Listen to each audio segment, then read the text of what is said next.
अस्सलाम वालेकुम। आज हम CSS साइकोलॉजी का 2008 वाला पेपर सॉल्व करेंगे। नहीं सॉरी, ये 2009 वाला पेपर पहले सॉल्व कर लेते हैं। 2009 का पेपर 2 पहले देख लेते हैं, उसके बाद फिर 2008 पे मूव ऑन करेंगे। 2009 का जो पेपर है उसमें question number 1 is a child is creating new schemata to account for new information. प्याजे कॉल दिस प्रोसेस। प्याजे ने इस प्रोसेस को अकोमोडेशन का नाम दिया। अकॉर्डिंग टू प्याजे जो स्कीमास होते हैं, ये अगर हम डिटेल में इस चीज़ को देखें, उसके कॉन्सेप्ट को, तो वो हमारे मेंटल फ्रेमवर्क्स होते हैं, हमारे कॉन्सेप्ट्स को स्कीमास कहा जाता है। ठीक है, आप ये समझ लें ज़हन में हमारे डब्बे होते हैं, not literal in literal sense but just for the sake of understanding कि हर एक चीज़ अलग अलग हमारे ज़हन में वो पड़ी हुई होती है। और जब भी हम कोई नई चीज़ देखते हैं, हम उस चीज़ को उन एग्जिस्टिंग स्कीमास के अंदर फिट करने की कोशिश करते हैं। अगर वो उनमें फ़िट आ जाती है तो वेल एंड गुड, अगर वो उनमें फ़िट नहीं आती है तो हमें नया डब्बा बनाना पड़ता है, नया स्कीमा बनाना पड़ता है। तो वो जो नया स्कीमा बनाने का प्रोसेस है उसे हम अकोमोडेशन का नाम देते हैं। और न्यू जो एग्जिस्टिंग इंफॉर्मेशन के अंदर ही या एग्जिस्टिंग स्कीमास के अंदर ही जो जब इंफॉर्मेशन को हम फिट कर रहे होते हैं तो इसे हम एसिमुलेशन का नाम देते हैं। ठीक है, बाकी इसमें जो ऑप्शन है हमारे पास, ऑपरेशन बेसिकली मेंटल एक्शंस को कहते हैं। जैसे अगर मैं कहूँ 2 + 2 कितने होते हैं, आप बताएंगे 4। अभी आपने पेपर पे सॉल्व नहीं किया, आपने जहन में सॉल्व किया, तो जहन में हम जितने भी एक्शंस परफॉर्म कर रहे होते हैं वो ऑपरेशंस कहलाते हैं। फंक्शनल ऑटोनॉमी अल्पर्ट का कॉन्सेप्ट है, बेसिकली वो इनका कॉन्सेप्ट नहीं है, प्याजे का कॉन्सेप्ट नहीं है। ठीक है, नेक्स्ट क्वेश्चन है child begin to understand and use abstractions during which of प्याजे स्टेजेस। बच्चे एब्स्ट्रक्शंस को अंडरस्टैंड करना स्टार्ट करते हैं। प्याजे की कौन सी स्टेज में ये काम वो कर रहे होते हैं, वो फॉर्मल ऑपरेशनल स्टेज में ये काम करते हैं। ठीक है, एब्स्ट्रक्ट कॉन्सेप्ट से क्या मुराद है, ऐसी चीज़ें जो वो बेसिकली नहीं जो देखी नहीं जा सकती, टच नहीं की जा सकती। For example algebra, moral reasoning, scientific thinking, ये सारी की सारी चीज़ें इसमें आ जाती हैं। फॉर्मल ऑपरेशनल स्टेज बेसिकली 11 साल की उम्र से शुरू होती है और आगे ऑनवर्ड चलती जाती है। इसमें बच्चे हाइपोथेसिस बनाना, इसमें लाइक आप ये समझ लें कि ऐसी चीज़ों के बारे में जो कि मौजूद नहीं हैं, सामने नहीं हैं, जिनको सिर्फ लॉजिक के थ्रू अंडरस्टैंड किया जा सकता है। इन अदर वर्ड्स हाइपोथेटिकल जो चीज़ें हैं उनके बारे में बच्चे सोचना स्टार्ट कर देते हैं। बाकी यहाँ पे बाकी ऑप्शंस अगर हम देखें, प्री ऑपरेशनल सिंबॉलिक होती है फेज़, ये लॉजिकल नहीं होती है। ठीक है, प्री ऑपरेशनल यानी इसमें ऑपरेशनल स्टेज से भी पहले वाली स्टेज है, वो बच्चा ज़हन में कोई भी उस तरह से ऑपरेशंस वगैरह परफॉर्म नहीं कर पा रहा, बस वो चीज़ों के इमेजेस अपने जहन में स्टोर कर रहा है। ओरल स्टेज फ्राइड की है, ये प्याजे की स्टेज नहीं है, so the correct option would be the formal operational stage here. Next question is which viewpoint emphasize learning in development? कौन सा इनमें से व्यू पॉइंट एम्फसाइज करता है about the importance of learning? ये बिहेवियरल थेरी एम्फसाइज करती है learning पे।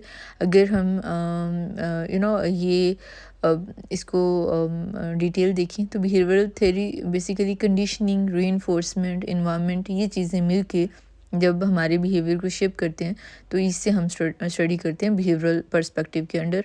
की फिगर्स की बात कर लें हम, वॉटसन, स्किनर, वो पावलोव, ठीक है, ये मेन इसके प्रोपोनेंट्स हैं।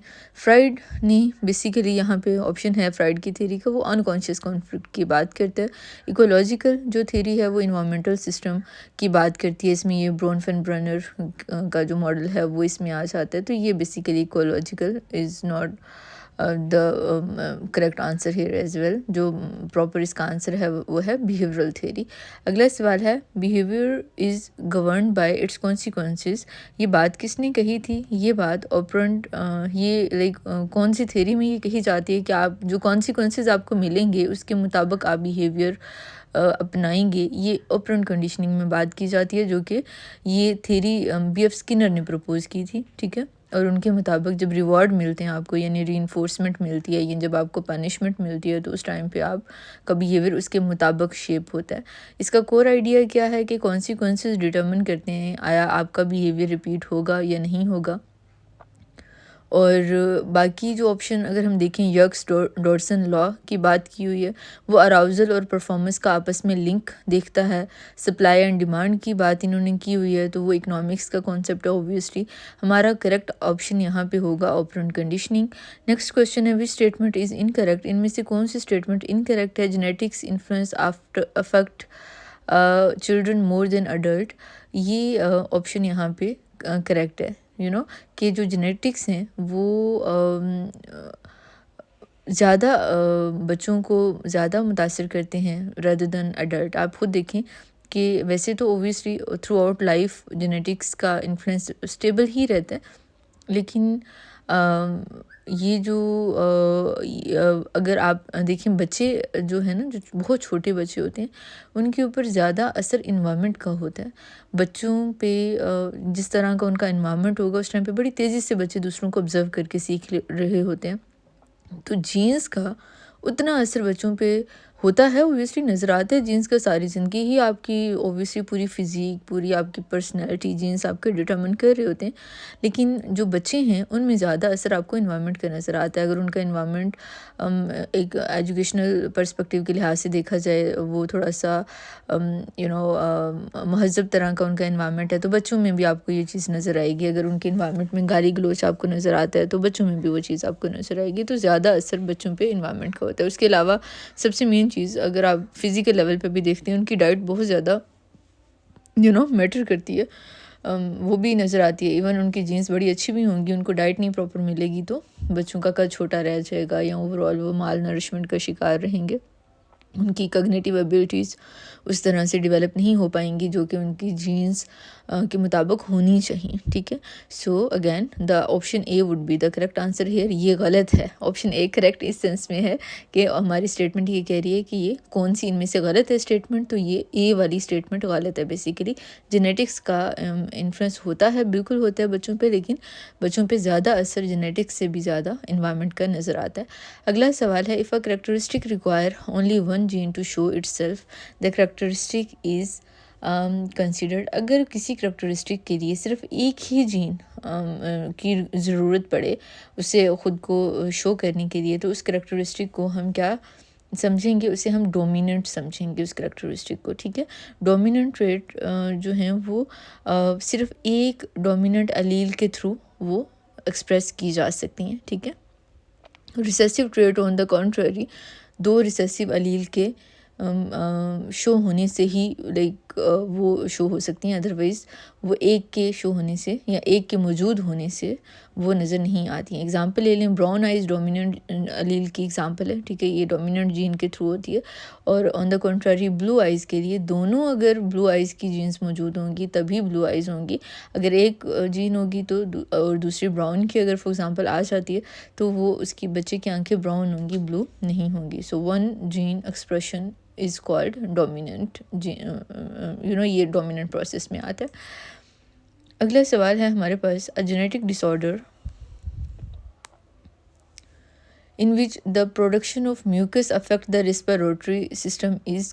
ये कौन सा जेनेटिक डिसऑर्डर है जिसमें म्यूकस की प्रोडक्शन रेस्पिरेटरी सिस्टम को मुतासर करती है।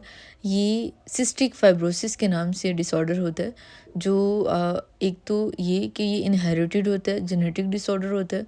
दूसरा ये इसमें थिक म्यूकस प्रोड्यूस होता है जो कि हमारे लंग्स को, डाइजेस्टिव सिस्टम को मुतासर करता है। बाकी ऑप्शंस गलत हैं। हंटिंगटन न्यूरोलॉजिकल डिसऑर्डर होता है। डाउन सिंड्रोम क्रोमोसोमल डिसऑर्डर है। ठीक है, इसमें एक एक्स्ट्रा क्रोमोसोम चला जाता है। और सिकल सेल ब्लड डिसऑर्डर होता है। तो ये बाकियों में से कोई भी ठीक नहीं है। जो करेक्ट आंसर है इस सवाल का वो है सिस्टिक फाइब्रोसिस, जिसमें म्यूकस का बनना मुतासर करता है रेस्पिरेटरी सिस्टम को।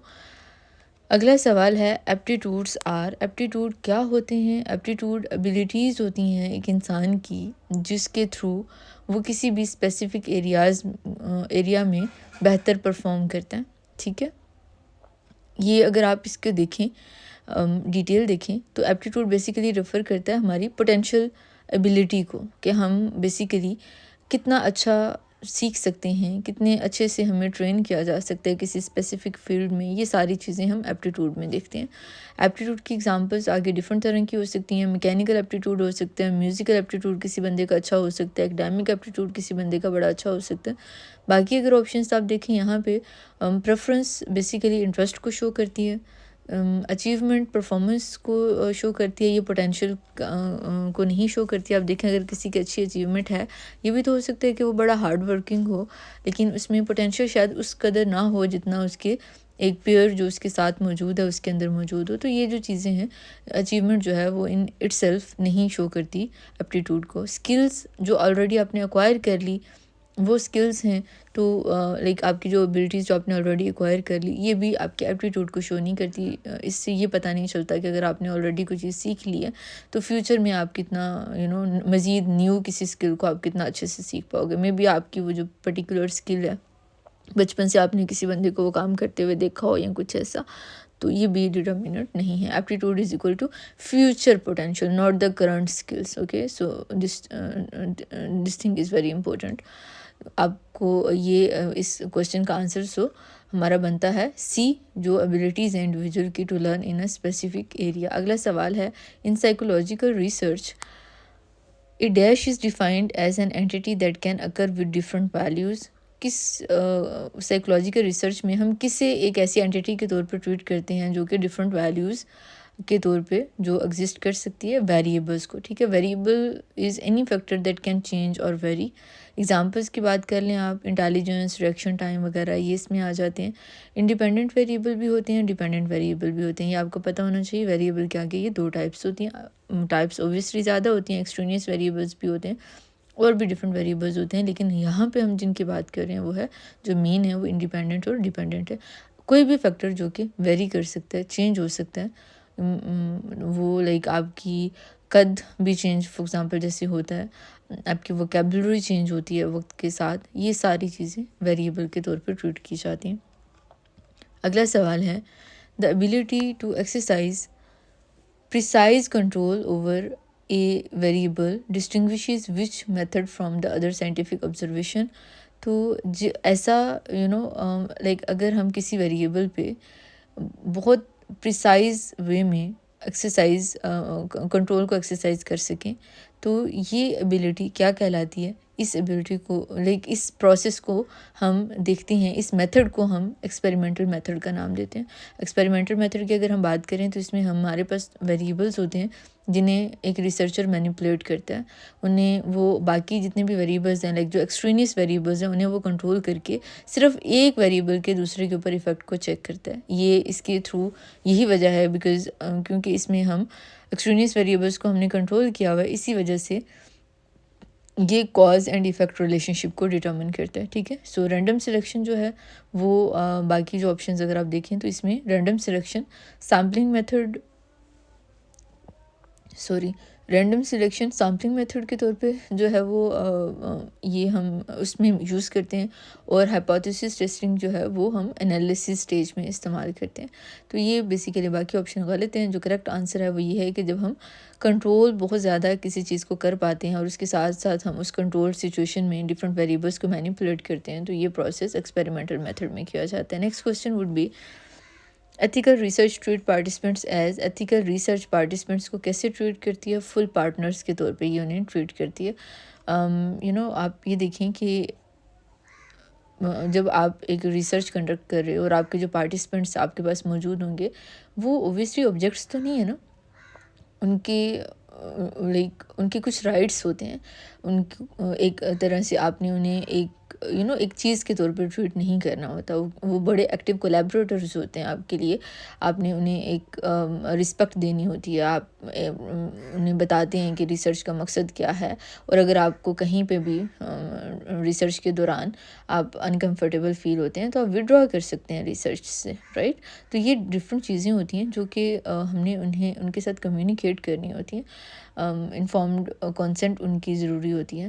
ये ये चीज़ें जो हैं वो इसी वजह से, बिकॉज़ हमारे जो पार्टिसिपेंट्स हैं वो इतने एक्टिव कोलैबोरेटर्स होते हैं और वो चीज़ें नहीं होते हैं, इसीलिए हमने इसका फुल पार्टनर्स का जो ऑप्शन है वो हम इसमें से सिलेक्ट करेंगे। अगला सवाल है, मैचुरेशन रेफर टू मैचुरेशन किससे क्या मुराद है? Biological ageing. ठीक है, लाइक आप ये कह लें कि जो स्टेबल चेंजेस आती हैं बायोलॉजिकल एजिंग की वजह से आप में, वो मैचुरेशन की वजह से होती हैं। मैचुरेशन जो है वो किसी उसके लिए ज़रूरी नहीं कि आप किसी चीज़ को सीखो।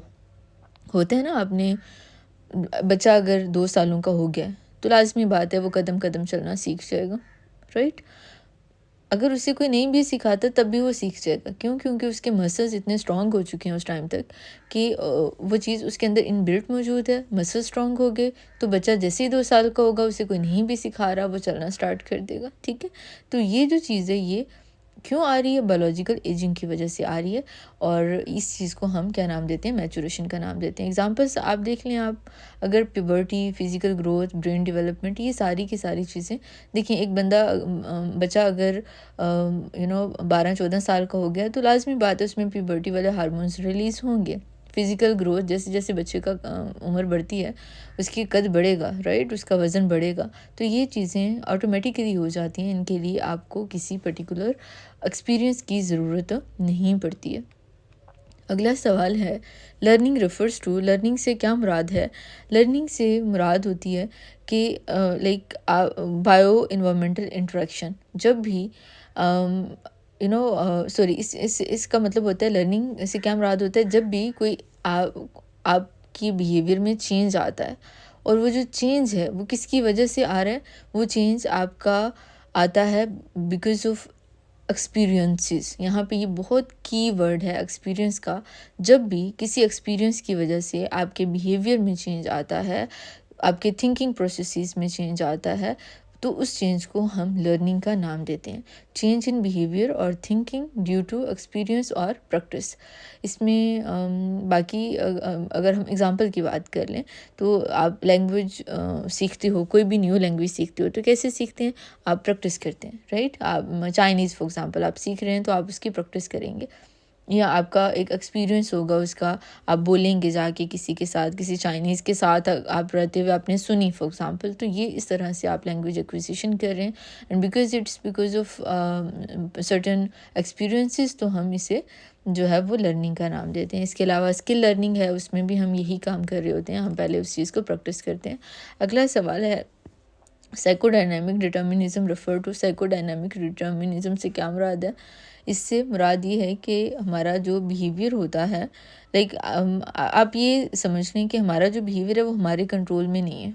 हमारा बिहेवियर कुछ ऐसी फोर्सेस के कंट्रोल में है जिन पे हमारा कोई कंट्रोल नहीं है। ठीक है, मज़े की बात है ना। आप ये देखें कि आप कोई काम कर रहे हैं और वो आप नहीं कर रहे हैं, राइट? आपके अंदर कुछ फोर्सेस हैं जो वो काम कर रही हैं। तो ये यहाँ पे साया असेब की बात नहीं हो रही है, ये फ्राइड की बात हो रही है, जिसने अनकॉन्शियस फोर्सेस की बात की, उसने इड ईगो, सुपर ईगो की बात की और कहा कि ये हमारे एक्सपीरियंसेस की वजह से इस तरह से शेप होती हैं, लेकिन ये हमारे जितने भी बिहेवियर्स होते हैं उन्हें यही कंट्रोल करती हैं। इसके अलावा भी डिफरेंट आप ये देख रहे हैं कि आप कोई काम करना चाहते थे, वो कर नहीं पाए, आपकी कोई डिज़ायर थी वो पूरी नहीं हो पाई, कोई भी चीज़ ऐसी, कोई आपकी विश थी जो कि आप फुलफ़िल नहीं कर पाए हो, या फिर कोई इमोशनल ट्रॉमा कोई इस तरह का रहा, वो सारी की सारी चीज़ें फ्राइड के मुताबिक हमारे अनकॉन्शियस में बैठ जाती हैं।